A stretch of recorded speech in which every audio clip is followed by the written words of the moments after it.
ओम श्री साईनाथाय नमः। बाबा की परम कृपा से अब हम अध्याय 42 को प्रारंभ करते हैं।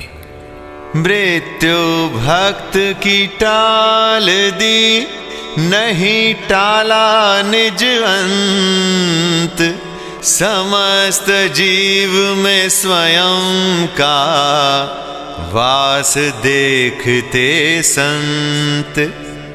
इसका शीर्षक है महासमाधि की ओर भाग 1। इस अध्याय में भविष्य की आगाही, रामचंद्र दादा पाटिल और तात्या कोते पाटिल की मृत्यु का टालना, लक्ष्मीबाई शिंदे को दान, समस्त प्राणियों में बाबा का वास एवं अंतिम क्षण का वर्णन है। अर्थात बाबा ने किस प्रकार समाधि ली, इसका वर्णन इस अध्याय में किया गया है। प्रस्तावना। गत अध्यायों की कथाओं से यह स्पष्ट प्रतीत होता है कि गुरु कृपा की केवल एक किरण ही भवसागर के भय से सदा के लिए मुक्त कर देती है तथा मोक्ष का पथ सुगम करके दुख को सुख में परिवर्तित कर देती है। यदि सद्गुरु के मोह विनाशक पूजनीय चरणों का सदैव स्मरण करते रहोगे तो तुम्हारे समस्त कष्टों और भवसागर के दुखों का अंत होकर जन्म मृत्यु के चक्र से छुटकारा हो जाएगा। इसलिए जो अपने कल्याणार्थ चिंतित हों, उन्हें साईं समर्थ के अलौकिक मधुर लीलामृत का पान करना चाहिए। ऐसा करने से उनकी मति शुद्ध हो जाएगी। प्रारंभ में डॉक्टर पंडित का पूजन तथा किस प्रकार उन्होंने बाबा को त्रिपुंड लगाया, इसका उल्लेख मूल ग्रंथ में किया गया है। इस प्रसंग का वर्णन 11वें अध्याय में किया जा चुका है, इसलिए यहां उसको दोहराना उचित नहीं है। आइए अब जानते हैं भविष्य की आगाही के बारे में। भक्तों, आपने अभी तक केवल बाबा के जीवन काल की ही कथाएं सुनी हैं। अब आप ध्यान पूर्वक बाबा के निर्वाण काल का वर्णन सुनिए। 28 सितंबर सन 1918 को बाबा को साधारण सा ज्वर आया। यह ज्वर 2 से 3 दिन तक रहा। इसके उपरांत ही बाबा ने भोजन करना बिल्कुल त्याग दिया। इससे उनका शरीर दिन प्रतिदिन क्षीण एवं दुर्बल होने लगा। 17 दिनों के पश्चात अर्थात 15 अक्टूबर सन 1918 को 2:30 पर उन्होंने अपना शरीर त्याग किया। यह समय प्रोफेसर जी नार्के की तारीख 5/11/1918 के पत्र के अनुसार है, जो उन्होंने दादा साहेब खापर्डे को लिखा था और साईं लीला पत्रिका के पृष्ठ 7-8 अर्थात प्रथम वर्ष में प्रकाशित हुआ था। इसके 2 वर्ष पूर्व ही बाबा ने अपने निर्वाण के दिन का संकेत कर दिया था, परंतु उस समय कोई भी समझ नहीं सका। घटना इस प्रकार है। विजयदशमी के दिन जब लोग संध्या के समय सीमोल्लंघन से लौट रहे थे तो बाबा सहसा ही क्रोधित हो गए। सिर का कपड़ा, कफनी और लंगोटी निकालकर उन्होंने उसके टुकड़े टुकड़े करके जलती हुई धूनी में फेंक दिए।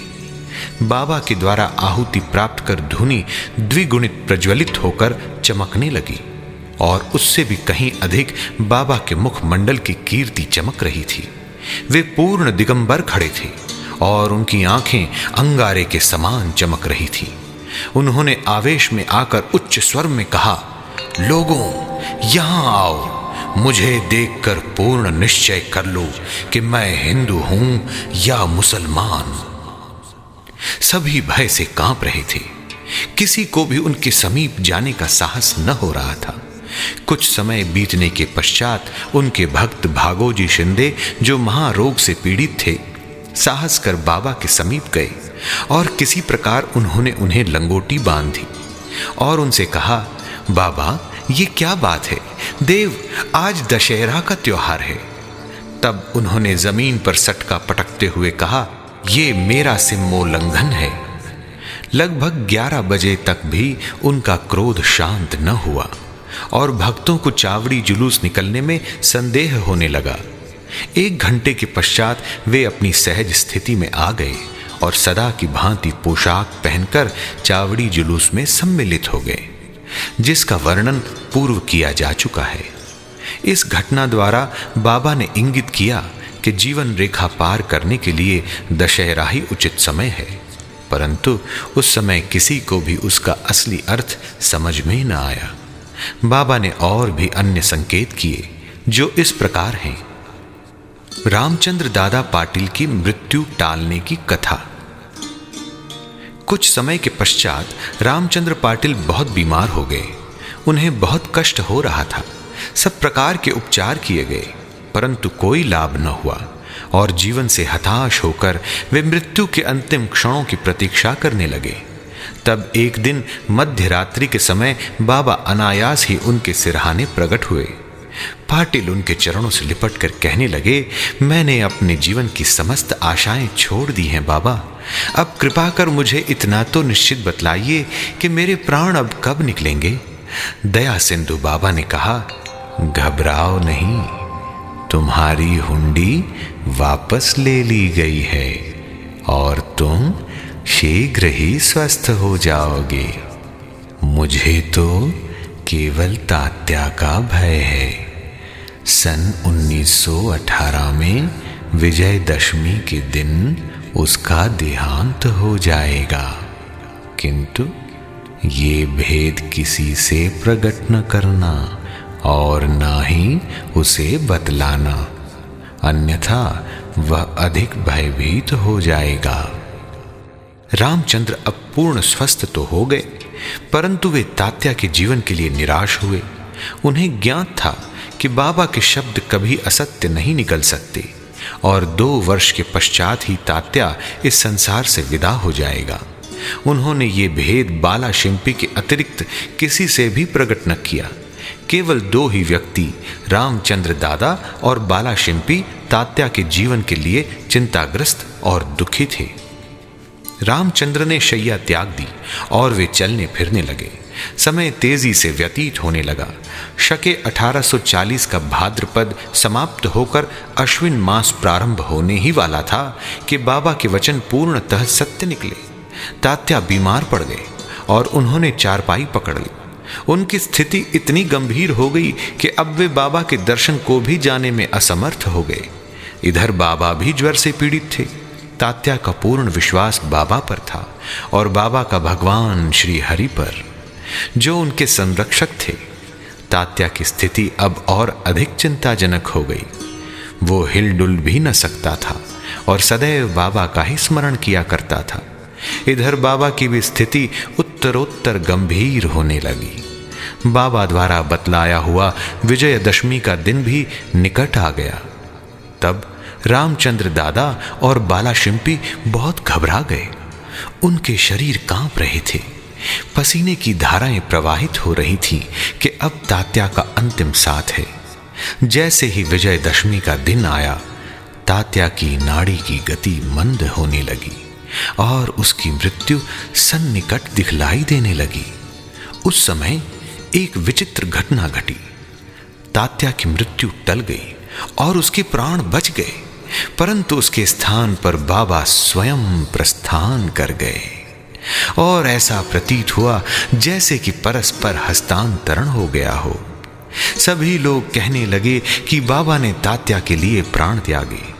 ऐसा उन्होंने क्यों किया, ये वे ही जाने, क्यों कि ये बात हमारी बुद्धि के बाहर है। ऐसा भी प्रतीत होता है कि बाबा ने अपने अंतिम काल का संकेत तात्या का नाम लेकर ही किया था। दूसरे दिन 16 अक्टूबर को प्रातःकाल बाबा ने दासगणों को पंढरपुर में स्वप्न दिया। मस्जिद चर्रा करके गिर पड़ी है। शिरडी के प्रायः सभी तेली तंबोली मुझे कष्ट देते थे, इसलिए मैंने अपना स्थान छोड़ दिया है। मैं तुम्हें ये सूचना देने आया हूं कि शीघ्र वहां जाकर मेरे शरीर पर हर तरह के फूल इकट्ठा कर चढ़ाओ। दासगणों को शिरडी से भी एक पत्र प्राप्त हुआ और वे अपने शिष्यों को साथ लेकर शिरडी आए तथा उन्होंने बाबा की समाधि के समक्ष अखंड कीर्तन और हरि नाम प्रारंभ कर दिया। उन्होंने स्वयं फूलों की माला गूंथी और ईश्वर का नाम लेकर समाधि पर चढ़ाई। बाबा के नाम पर एक बृहद भोज का भी आयोजन किया गया। आइए अब सुनते हैं लक्ष्मीबाई को दान किस तरह से मिला। विजयदशमी का दिन हिंदुओं के लिए बहुत शुभ है और सीमोल्लंघन के लिए बाबा द्वारा इस दिन का चुना जाना सर्वथा उचित ही है। इसके कुछ दिन पूर्व से ही उन्हें अत्यंत पीड़ा हो रही थी, परंतु आंतरिक रूप में वे पूर्ण सजग थे। अंतिम क्षण के पूर्व वे बिना किसी की सहायता लिए उठकर सीधे बैठ गए और स्वस्थ दिखाई पड़ने लगे। लोगों ने सोचा कि संकट टल गया और अब भय की कोई बात नहीं है तथा अब वे शीघ्र ही निरोग हो जाएंगे, परंतु वे तो जानते थे कि अब मैं शीघ्र ही विदा लेने वाला हूं और इसलिए उन्होंने लक्ष्मीबाई शिंदे को कुछ दान देने की इच्छा प्रकट की। लक्ष्मीबाई एक उच्च कुलीन महिला थी। वे मस्जिद में बाबा की दिन रात सेवा किया करती थी। केवल भगत महालसापति, तात्या और लक्ष्मीबाई के अतिरिक्त रात को मस्जिद की सीढ़ियों पर कोई नहीं चढ़ सकता था। एक बार संध्या समय जब बाबा तात्या के साथ मस्जिद में बैठे हुए थे, तभी लक्ष्मीबाई ने आकर उन्हें नमस्कार किया। तब बाबा कहने लगे, अरे लक्ष्मी, मैं अत्यंत भूखा हूं। वे ये कहकर लौट पड़ी कि बाबा थोड़ी देर ठहरो, मैं अभी आपके लिए रोटी लेकर आती हूं। उन्होंने रोटी और साग लाकर बाबा के सामने रख दिया, जो उन्होंने एक भूखे कुत्ते को दे दिया। तब लक्ष्मीबाई कहने लगी, बाबा ये क्या, मैं तो शीघ्र गई और अपने हाथ से आपके लिए रोटी बना लाई। आपने एक ग्रास भी ग्रहण किए बिना उसे कुत्ते के सामने डाल दिया। तब आपने व्यर्थ ही मुझे कष्ट क्यों दिया? बाबा ने उत्तर दिया, व्यर्थ दुख न करो। कुत्ते की भूख शांत करना मुझे तृप्त करने के बराबर ही है। कुत्ते की भी तो आत्मा है। प्राणी भले ही भिन्न आकृति प्रकृति के हों, उनमें कोई बोल सकते हैं और कोई मूक है, परंतु भूख सबकी एक सदृश्य ही है।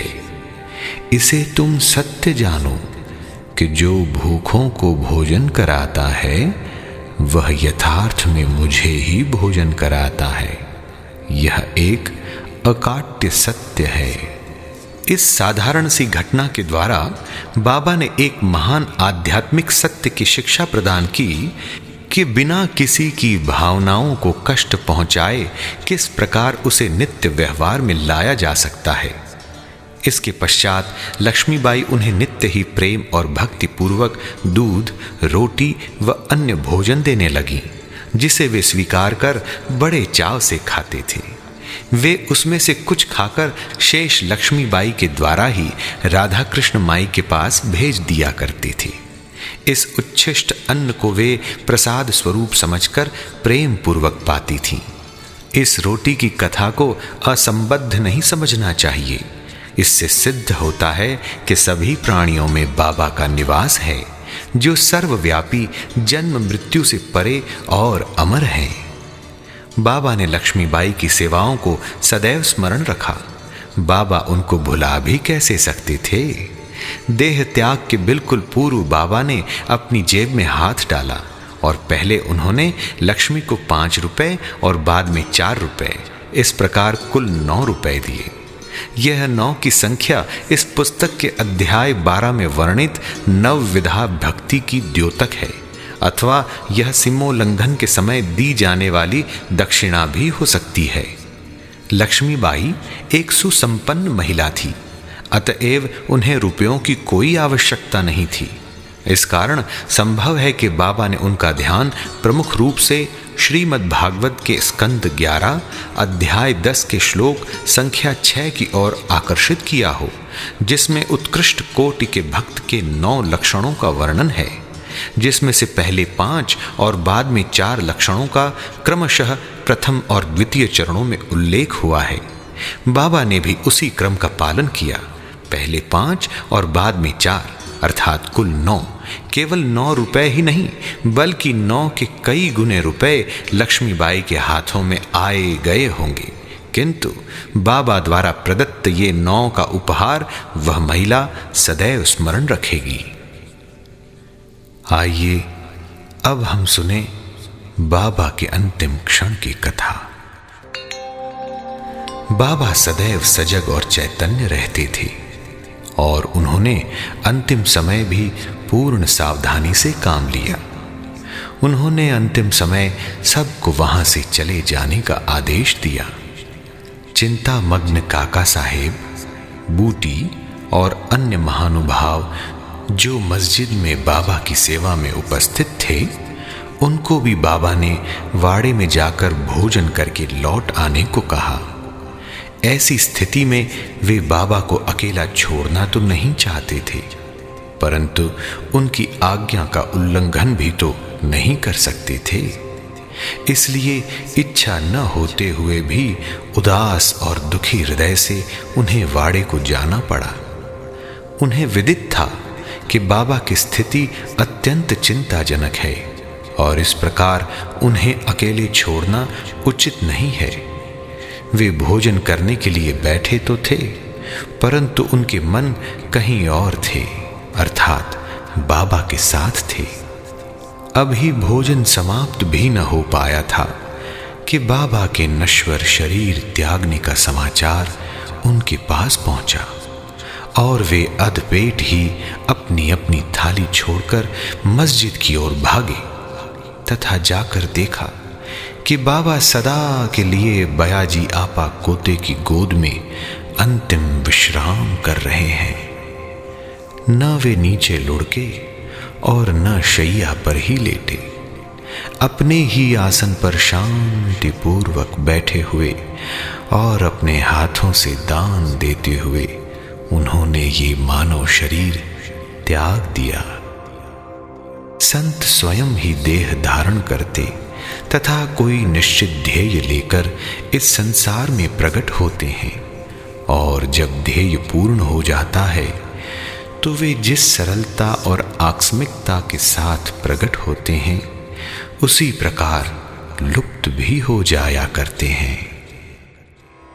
जग के शुभ कल्याण हित धरि साईं ने देह, चले गए निज धाम को पूर्ण हुआ जब ध्येय। श्री सद्गुरु साईनाथार्पणमस्तु। शुभम भवतु। सप्ताह पारायण षष्ठ विश्राम।